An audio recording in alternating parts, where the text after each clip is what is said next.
지역 대표성 무시, 선거구 지각 획정, 선거 때마다 반복되는 논란인데요.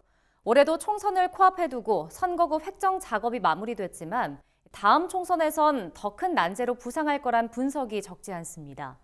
이 같은 문제를 막기 위해 농산어촌을 배려한 시도별 의원 정수에 관한 규정을 입법화해야 한다는 주장이 제기되고 있습니다. 진주영 기자가 전해드립니다. 헌법재판소 판결에 따라 선거 구간 인구 편차는 2대1을 넘을 수 없습니다. 유권자 한 명이 갖는 한 표의 대표성을 평등하게 하자는 취지에서입니다. 이 때문에 국회의원 선거구 획정위원회는 선거 구간 인구 편차를 줄이는 데 중점을 두고 선거구 획정안을 만들어 왔습니다. 인구가 밀집된 수도권 지역 의석은 갈수록 늘어나는 반면 농촌 지역 의석은 줄어들고 있는 이유입니다. 실제로 강원도는 홍천과 횡성, 영월, 평창이 모두 하나의 선거구로 묶여 단 한 명의 의원이 이 지역을 대표하는 공룡 선거구가 탄생했습니다. 농촌 지역은 지리적, 문화적으로 동질성을 가진 생활 공동체가 많습니다.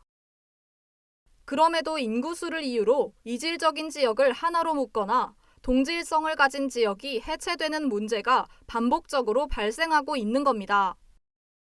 전문가들은 이 같은 문제를 해결하기 위해 제도적 정비가 필요하다고 제언합니다.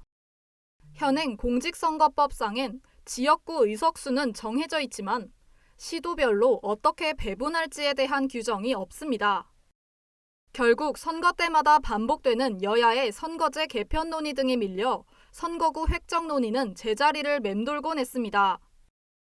허석재 국회 입법조사처 입법조사관은 인구수를 기준으로 하되 농산어촌이나 인구 감소 지역에 대한 배려 범위를 설정할 필요가 있다고 말했습니다.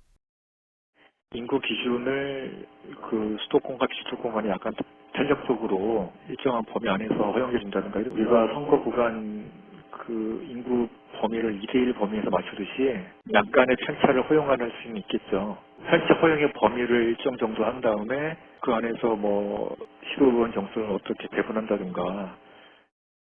한편 중앙선거관리위원회는 2022년 내놓은 용역보고서를 통해 일부 농촌 지역 선거구에 추가 의석을 배분하고 인구 비례성 원칙에 따른 의석을 확보하기 위해 시군의 읍면동을 분할해 선거구를 구성하는 안을 제시하기도 했습니다.